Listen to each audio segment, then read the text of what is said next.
Les enfants, alors, toujours fidèles au rendez-vous? Moi, c'est super ça. Je suis vraiment contente. Je vous applaudis, je vous applaudis. Je sais que vous êtes de plus en plus nombreux et ça me fait chaud au cœur. Et puis, je suis contente de vous revoir comme ça. Mais oui, il y a même Raoul, Mariette, Vanessa, Amandine, Charlotte, Victor. Oh, Victor, il est mignon, hein? Oh, il a mis une belle chemise. Oh là là là là. Et Samson avec ses petits yeux verts. Oh, qu'il est coquin, hein? Christine, Julien, Julienne, Abel, Julie. Oh, Julie, c'est une petite coquine, hein? Oh là là là là. Et puis, il y a Dylan. Attention, Dylan, c'est le chef, hein? Attention, je suis le plus fort, hein? T'as raison. Alors, sur ce, je dis bonjour bien sûr à tous les autres. Mais oui, je vous aime comme vous êtes. Personne n'est grognon aujourd'hui. Bah dites donc, hein. Oh, ça sent les vacances, hein. Oh là là là là là, on a les petits yeux pétillants, hein. Alors, la semaine dernière, on a parlé d'une petite fille. On ne sait pas comment elle s'appelle. Peut-être c'était Marie, peut-être c'était Vanessa. On ne sait pas, peut-être c'était Elisabeth, on ne sait pas. On sait qu'elle avait donc une gentille maîtresse, n'est-ce pas? Elle avait été prise de son pays, emmenée dans un autre pays, et là elle se trouvait donc dans une autre maison. On a vu qu'elle n'était pas triste, même si parfois elle pensait à son pays, n'est-ce pas? Alors là, on la voit ici, on voit sa maîtresse, on voit comme un lit, on dirait qu'elle est posée, voilà, à côté de son lit, n'est-ce pas? On voit une table, des chaises, on voit la lampe. Vous savez, cette lampe hein, qu'on utilisait à l'époque de Jésus, qu'est-ce qu'on mettait à l'intérieur? Alors là, Léa, bravo, de l'huile d'olive. On trempait la mèche dans de l'huile d'olive, on l'allumait et c'est ça qui nous éclairait parce qu'on n'appuyait pas sur un bouton pour voir clair, n'est-ce pas? Alors, et puis là, pourquoi il y a un marteau? On voit un marteau, on voit un petit enfant, et puis on voit, eh bien voilà comme un pot qu'on ressemble, où on mettait de l'huile à l'intérieur. Bon, qu'est-ce que ça veut dire? On va le découvrir ensemble. Dans la parole de Dieu, cette nouvelle histoire, la suite, n'est-ce pas, qui se trouve dans le livre des rois. Dans le livre des rois, on avait vu que ça faisait comme Samuel. Il y en a deux. Le premier livre des rois et il y a un deuxième livre pour les rois. Comme il y a un livre pour Samuel, il y a un deuxième livre pour Samuel. Et à quelle place il se trouve? On a vu Genèse. Genèse, c'est le premier livre. On a vu Exode. Exode, c'est le deuxième livre. Dans tous les livres qu'il y a là. Et roi, ça se trouve à la 12e place. Le deuxième livre des rois à la 12e. Comme les 12 apôtres. Alors, on y va. Vous êtes prêts? Allongez-vous, asseyez-vous. C'est bon? Comment ça, tu suces ton pouce, Édouard? Tu suces encore ton pouce? Ouais, c'est pas grave. Allez, le titre de mon histoire s'appelle La petite servante. C'est la suite, n'est-ce pas? Tu te souviens donc de la petite servante qui parlait à sa maîtresse. Et je parle pas trop fort parce qu'il y a qui là? Eh oui, n'est-ce pas? Il est là parce qu'il veut écouter l'histoire. Il est à moitié endormi, mais il a ouvert ses petits yeux, là, n'est-ce pas? C'est Bob. Vous vous souvenez? Oh, bientôt on va le retrouver, n'est-ce pas? Alors, je continue. Cette petite servante parlait à sa maîtresse, elle faisait le ménage, la cuisine, n'est-ce pas? Oh, vous avez vu le petit chat, il est toujours là. Oh, il aime cette petite fille. Mais aujourd'hui, en arrivant dans la chambre de sa maîtresse, elle voit que quelque chose n'est pas normal. Non, les rideaux étaient fermés. La femme de Naaman était assise sur son lit, dans l'obscurité. Mais qu'est-ce que ça passe? Écoutez, écoutez. Oh, on entend comme un sanglot. On dirait qu'elle pleure tout doucement. La petite servante savait pourquoi. Eh oui, le capitaine Naaman souffrait d'une maladie, les enfants, terrible. C'était la lèpre. La lèpre. La lèpre, c'est une maladie. C'est comme un bouton. Un bouton qui y a du pus dedans. Et ce bouton, il s'élargit. Et en s'élargissant, eh bien, il mange. Alors, des fois, les lépreux n'avaient plus de mains. N'avaient, ben voilà, au fur et à mesure, ou plus de pieds. Oh, c'est très triste, les enfants. Et c'est pourquoi, eh bien, la maman et cette femme, n'est-ce pas, qui est comme une maman pour la petite fille, eh bien, elle pleure parce que la maladie, eh bien, elle s'attaque de plus en plus sur le corps de Naaman. Ah, elle commence cette maladie par des taches blanches, n'est-ce pas? Sa femme était très très triste parce qu'elle les voyait s'éparpiller sur tout le corps de son époux. La gentille petite servante se dirigea donc vers elle, n'est-ce pas? Vers le lit sur la pointe des pieds pour venir tout doucement. Oh, comme je voudrais que le capitaine Naaman aille voir le prophète. Dans mon pays, murmura-t-elle, le prophète Élisée, je suis sûre, madame, qu'il le guérirait. Qui le guérirait. Alors, la femme regarde la fille, n'est-ce pas? Elle lui dit, mais comment ça, comment ça, comment ça?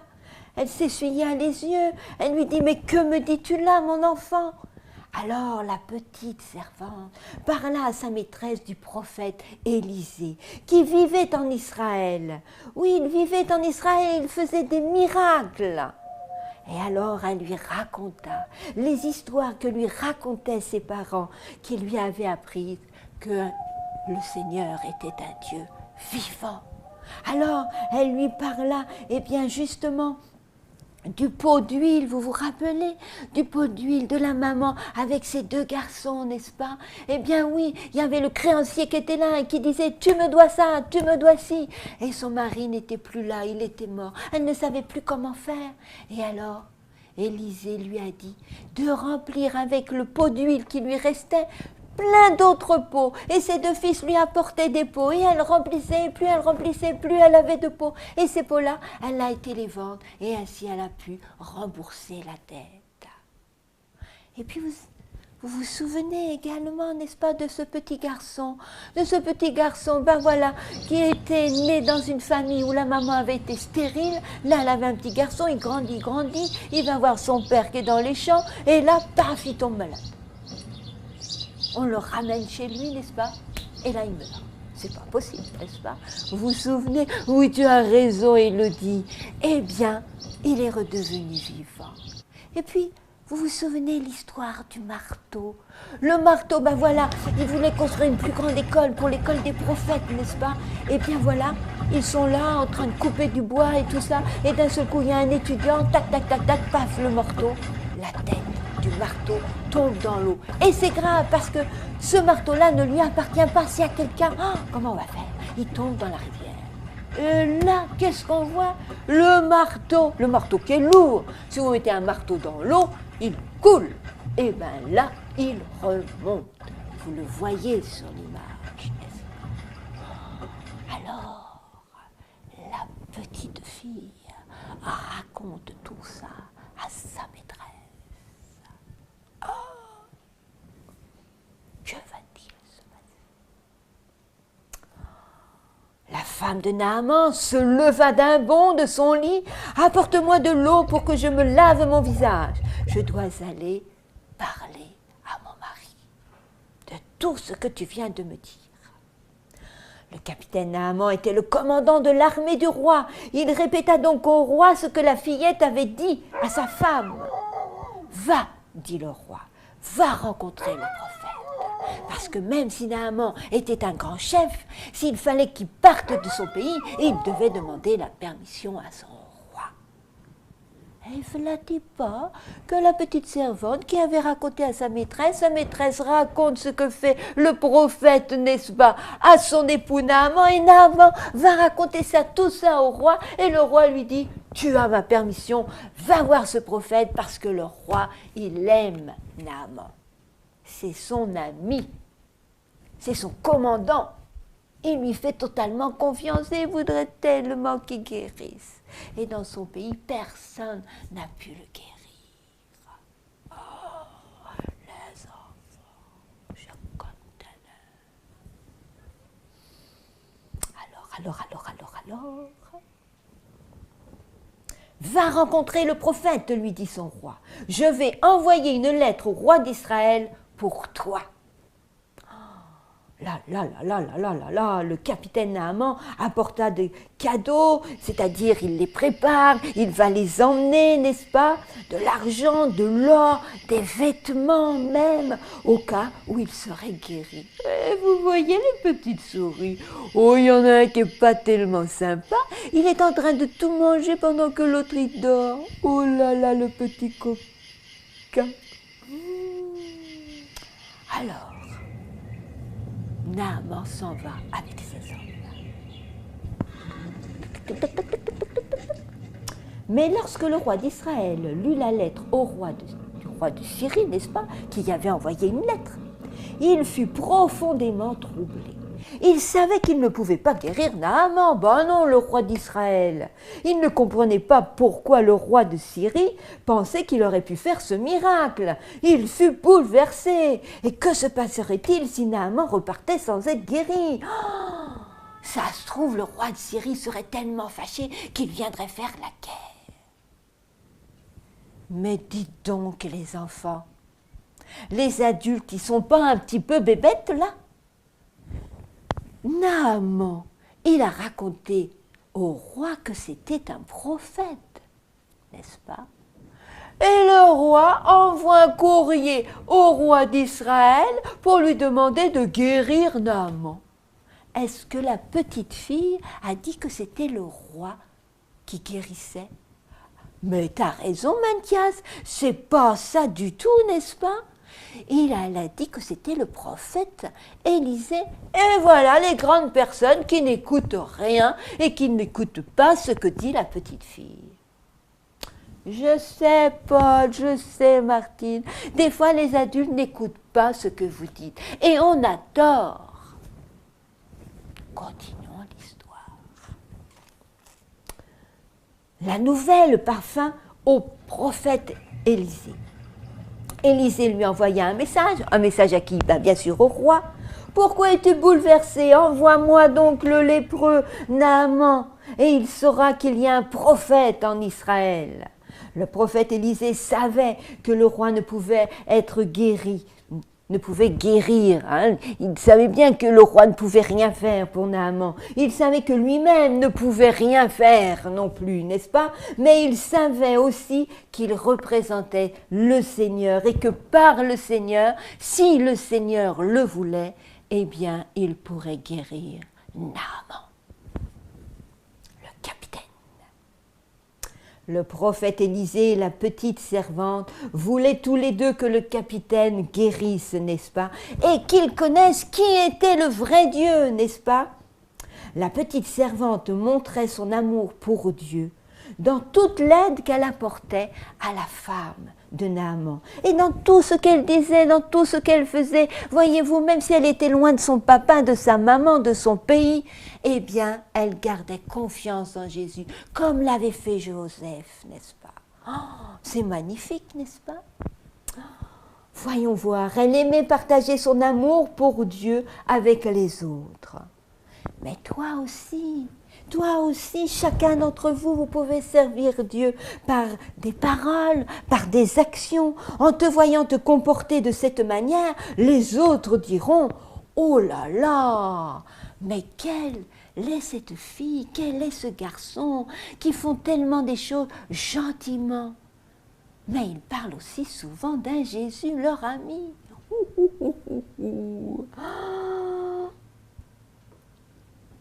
Donc, tu peux montrer dans tout ce que tu fais que le Seigneur est avec toi. Oh, regardez, il y a quelqu'un qui nage, quelqu'un qui skie, et un autre qui fait du sport. Il y en a un autre qui est avec les animaux. Ouh, et puis les devoirs également. Des devoirs, attention, sans tricher, sans copier, n'est-ce pas? Oh, tu te promènes avec le sourire. Tu peux aider au ménage, n'est-ce pas? Tu peux dire bonjour. Tout ça, ce sont des petites actions qu'on fait dans la journée ou le mercredi, quand on s'amuse, qu'on va à la piscine ou bien le dimanche. Et puis le samedi, bien sûr, on n'est pas à l'école et on dit à ses camarades « Ah, demain, je vais à l'église pour chanter, pour louer, pour voir mes camarades. » Tout ça, eh bien voilà, c'est un témoignage pour ceux qui te regardent. C'est magnifique, il n'y a pas grand-chose à faire. Eh bien justement, aujourd'hui, il n'y aura pas de bricolage. Je vais vous demander quelque chose de très important. Eh bien, aujourd'hui et chaque jour de la semaine, tu vas aller voir quelqu'un de la maison ou le dire à tes camarades quelque chose de gentil. Quelque chose de gentil. Tu vas chercher dans ta tête qu'est-ce que tu pourrais dire à ton papa, ou bien à ta maman, ou bien à ton camarade, n'est-ce pas? Ou peut-être même à celui qui n'est pas gentil avec toi. Eh bien, tu vas lui dire quelque chose de gentil. D'accord? Et ce que nous devons apprendre aujourd'hui se trouve dans Philippiens, au chapitre 2, verset 5. Ayez en vous les sentiments qui étaient en Jésus-Christ. Les sentiments, ayez en vous les sentiments qui étaient en Jésus-Christ. Jésus-Christ, qu'est-ce qu'il faisait? Eh bien, il était doux, il était gentil, il était joyeux, il aimait partager avec l'autre, les autres, n'est-ce pas? Eh bien voilà, c'est avoir des bons sentiments, c'est-à-dire de faire des bonnes choses. Alors, comment on va le faire? Eh bien, on va dire, oui, ayons en nous les sentiments qui étaient en Jésus. Oui, Philippiens 2, 5. On recommence? Attention. Oui, ayons en nous les sentiments qui étaient en Jésus. Oui, et Philippiens 2, 5. D'accord? Je vous tire mon chapeau comme d'habitude. Mais la prochaine fois, nous allons faire quelque chose. Alors, je suis sûre que vous voudriez le faire en même temps que moi. Alors, pour la semaine prochaine, il vous faut des tartines de pain, du pain de mie, quelques fraises, du beurre et du sucre. Miam, miam, miam, miam, miam, miam. Qu'est-ce qu'on va faire? C'est une surprise. Je vous laisse préparer tout cela. Attention! Tous les jours de la semaine, vous devez dire quelque chose de gentil à quelqu'un. Et dites-moi, est-ce que vous mettez toujours une pièce tous les jours? Il faut que ça arrive jusqu'en haut. Regardez, moi j'ai déjà tout ça. Peut-être que vous avez encore plus que moi. Attention, quand il sera plein, on donne tout à l'église.